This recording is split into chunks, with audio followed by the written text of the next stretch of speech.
Geography of food.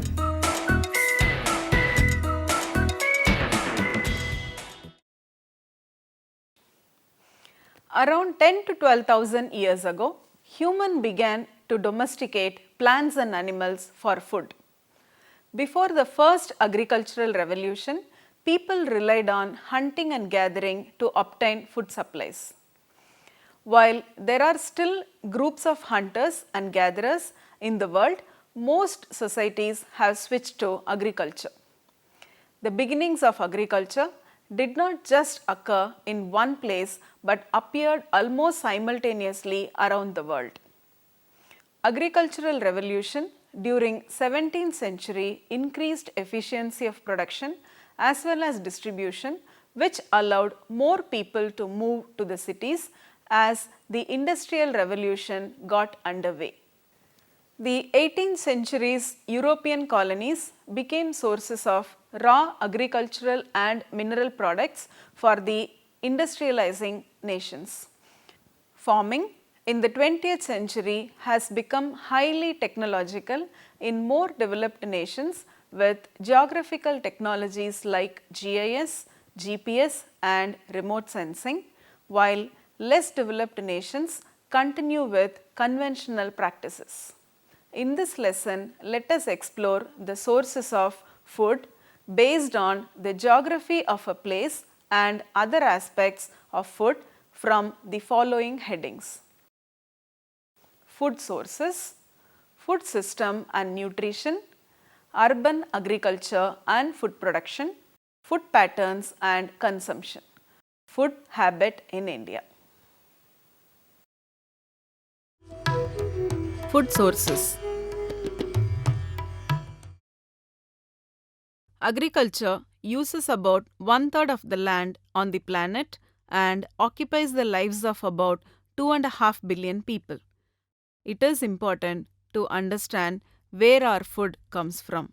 Plants and animals produce a wide range of products. Consequently, cultivation of crops and rearing or grazing of livestock involve several methods which vary from region to region. The fundamental aspects of agricultural production, where, how, and what ought to be produced and consumed, are in question. Most food has its origin in plants. Some food is obtained directly from plants, but even animals that are used as food sources are raised by feeding them food derived from plants. Cereal grain is a staple food that provides more food energy worldwide than any other type of crop. Maize, wheat, and rice in all their varieties account for 87% of all grain production worldwide. Some foods not from animal or plant sources include various edible fungi, especially mushrooms. Plants. Many plants or plant parts are eaten as food. There are around 2000 plant species which are cultivated for food, and many have several distinct cultivars. Seeds of plants are a good source of food for animals, including humans, because they contain the nutrients necessary for the plant's initial growth. Edible seeds include cereals, maize, wheat, rice, etc., legumes, beans, peas, lentils, etc., and nuts. Many plants have evolved fruits that are attractive as a food source that make up a significant part of the diets of most cultures. Some botanical fruits, such as tomatoes, pumpkins, and eggplants, are eaten as vegetables. Vegetables are a second type of plant matter that is commonly eaten as food. These include root vegetables, potatoes and carrots, bulbs, onion family, leaf vegetables, spinach and lettuce, stem vegetables, bamboo shoots and asparagus, and inflorescence vegetables, globe artichokes and broccoli, and other vegetables such as cabbage or cauliflower. Animals. Animals are used as food either directly or indirectly by the products they produce. Meat is an example of a direct product taken from an animal, which comes from muscle systems or from organs. Food products produced by animals include milk, which in many cultures is drunk or processed into dairy products, cheese, butter, etc. In addition, birds and other animals lay eggs, which are often eaten, and bees produce honey, a reduced nectar from flowers. Most food has always been obtained through agriculture. With increasing concern over both the methods and products of modern industrial agriculture, there has been a growing trend towards sustainable agricultural practices.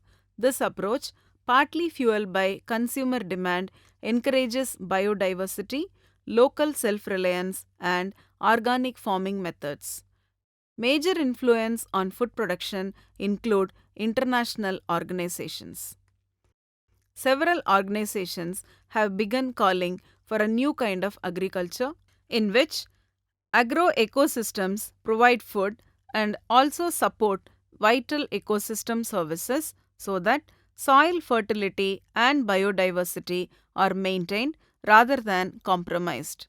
According to the International Water Management Institute and UNEP, well managed agroecosystems not only provide food, fiber, and animal products, they also provide services such as flood mitigation, groundwater recharge, erosion control, and habitats for plants, birds, fish, and other animals. Food system and nutrition. Traditional agricultural and food products represent an expression of culture and lifestyle resulting from local, climatic, agricultural, and economic conditions that determine production and processing practices. As a consequence, the traditional nature of a product is based on a collective heritage and is linked to a specific territory, although it is transmitted by the migration of individuals or populations. Rural areas can, therefore, offer a diversity of traditional, regional, agricultural, and food products reflecting the human interaction with the environment over a long period of time. Tradition implies a skill or attribute that is handed down from one generation to the next. Traditional agricultural and food products present characteristics that distinguish them from similar and generic products, either in terms of composition, specific raw material and primary products, animal breed or plant variety and their combination, or production and processing methods. As regards processed food products, these methods can give birth to specific culinary traditions. Basically, food systems determine the quantity, quality, diversity, and nutritional content of the foods available for consumption. Agricultural production is one of the factors that influence the supply of different types of foods, income, culture, and education, influence consumers' tastes and preferences, which, together with relative prices, determine the demand for different foods. The food system determines whether the food people need for good nutrition is available, affordable, acceptable, and is of adequate quantity and quality. Based on various analyses, there is no single food system, but rather a multiplicity of systems. The multiplicity of systems vary with income, livelihoods, and urbanization. Trends in economies and societies, from local to global level, are changing ways of production, processes, and acquiring of food. Consumers may shop directly at farmers' markets, especially for fruits and vegetables. The kinds of food in demand are also changing. New technologies are altering modes of transport, leisure, employment, and work. Urbanization provides economies of scale for markets, resulting in lower transport costs and markets that are generally closer to home. Diversity in choice leads to higher consumption of animal source foods and fruits and vegetables. Urban dwellers incur higher risk of overweight and obesity than rural dwellers. These changes in purchasing and consumption pattern are occurring in smaller cities and towns as well as larger cities. These changes in activity and dietary patterns in developing countries are part of a nutrition transition. Countries are not only facing rising levels of overweight and obesity and related non communicable diseases, but continue to deal with problems of undernutrition. Nutrition sensitive actions include policies that increase agricultural productivity, which can raise producer incomes, lower the cost of food for consumers, and allow producers and consumers to increase expenditure on more adequate, diverse diets. Diets that are diverse and environmentally sustainable are the foundation for better nutritional outcomes for everyone and should be a long term goal for all food systems. Urban agriculture and food production.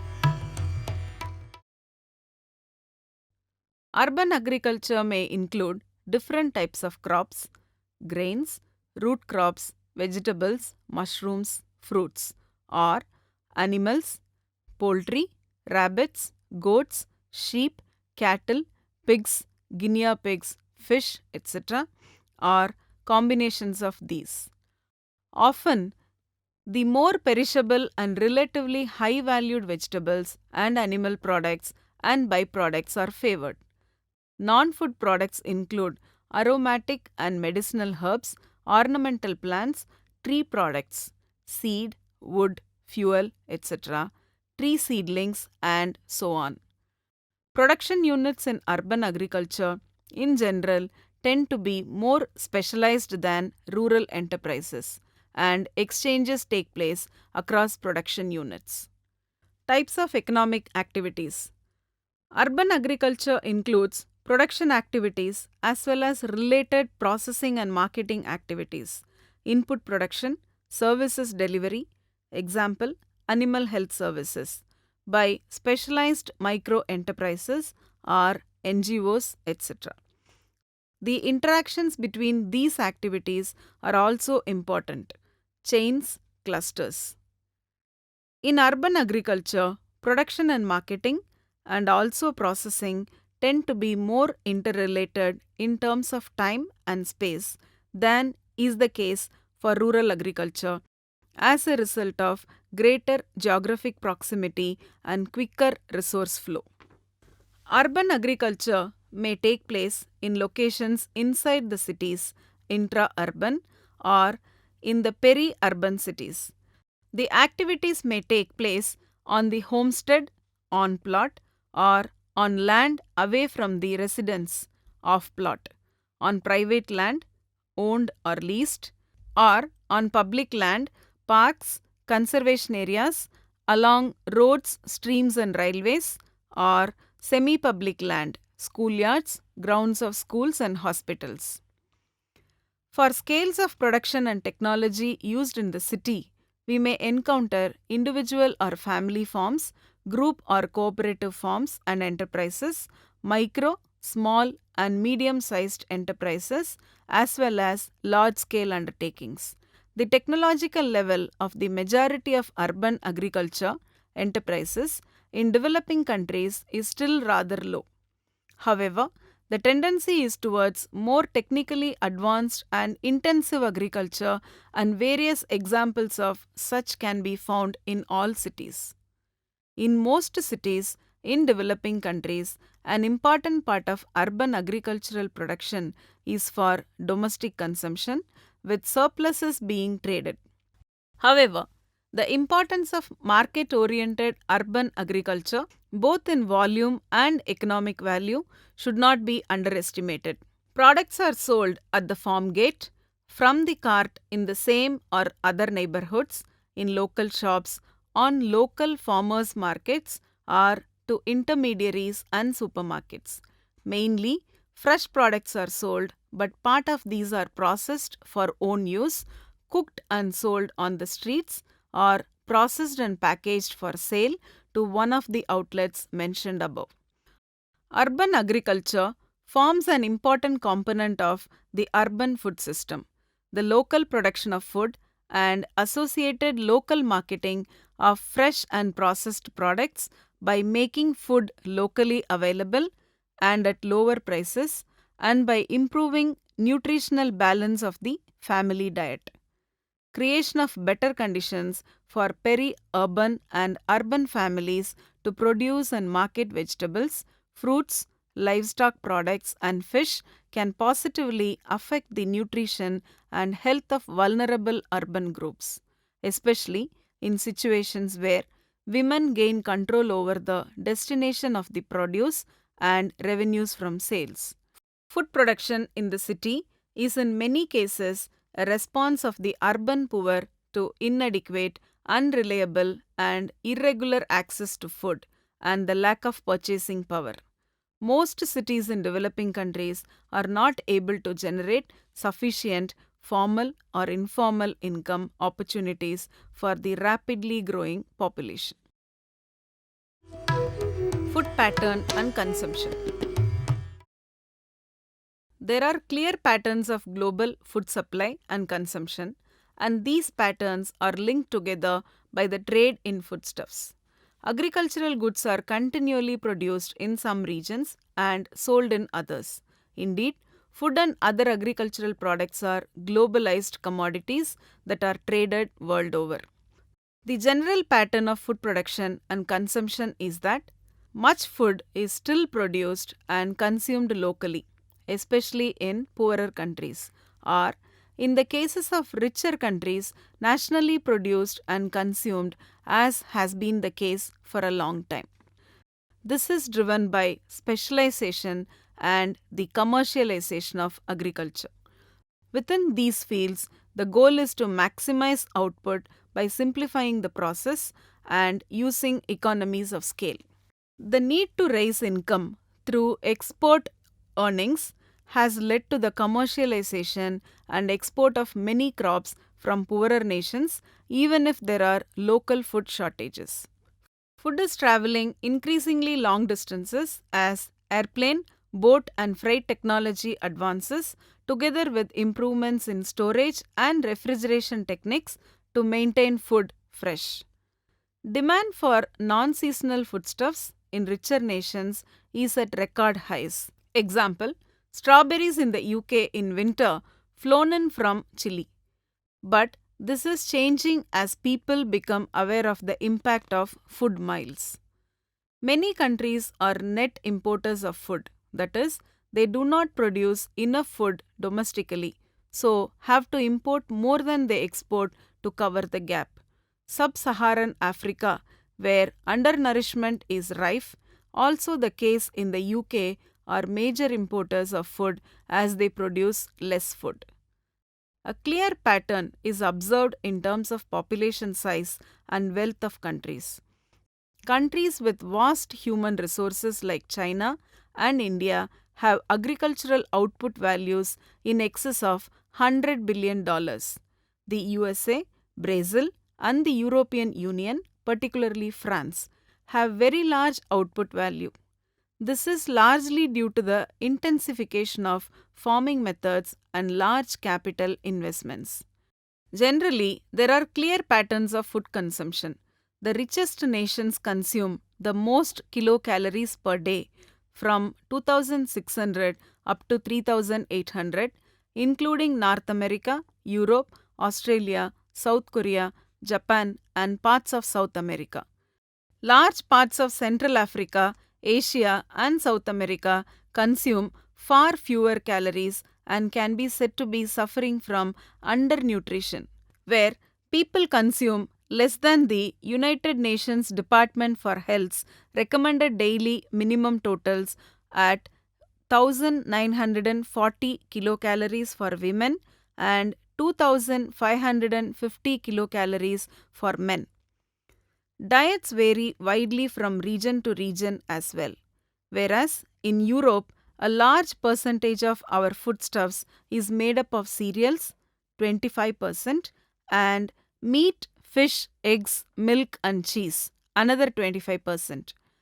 In sub Saharan Africa, half of the diet is made up of cereals and another 20% of tubers, insufficient to provide adequate nutrient, minerals, proteins, and fats. Both diets mentioned pose very different medical problems in the long run. These ideas are, of course, averages for countries, and there can be huge variations in the calorie intake and variety of food available for different groups of people within a country or region, and these calorie levels can change significantly over time. Food habit in India. With its round the year growing season and wide range of climates, a large variety of food is produced and consumed in India. Though different varieties of food are consumed in different regions, there are some common features of the Indian food habit. An important aspect of Indian meal is the preponderance of food grains, which supply as much as 70 to 90% of the total caloric requirement. Cereals such as rice, wheat, millets, barley, ragi, and maize comprise the bulk of the diet, but a variety of pulses and such foods as cooked vegetables, meat, fish, and some dairy products are taken in very small quantities, primarily as an aid in consuming the bulk of staple cereals. In a densely populated agricultural country such as India, it is natural for food grains to constitute the bulk of a diet since they provide a cheaper source of calories than foods of animal origin. The per capita consumption of food of animal origin such as meat, fish, eggs, and dairy products in India is extremely low and far below nutritional requirements. Indian food is prepared principally to satisfy the taste with little care for nutritional aspects. Millions of people who cannot afford vegetable, meat, or fish, spices, and pickles aid in consuming plain bread or boiled rice. Culture, religion, economic status, sex, and physical environment all play a role in determining the food habit of a region. Food habits in India can, however, be placed in twofold classification. First, on the basis of the type of cereals consumed, and secondly, on the basis of flesh foods consumed. An interesting feature of the Indian food habit is that it changes significantly with seasons. There is little refrigeration for perishable commodities, either for storing the surplus produce of the season from a region or for transporting it to distant markets. Canning facilities are also insignificant. The general food habits prevalent in the country reveals that complex interrelationship exists between the food habit pattern and various cultural, religious, and physical environmental factors. Based on the predominant cereal consumption and culture of an area, India is divided into rice, bread, and rice and bread consuming regions. People in the rice areas have dependence on one cereal, which is a critical food problem because India is deficient in rice production and also crop failure. This leads to starvation and famine in those areas. In the bread consuming areas, on the other hand, major cereals like wheat, jowar, bajra, maize, barley, and ragi are consumed individually or in mix.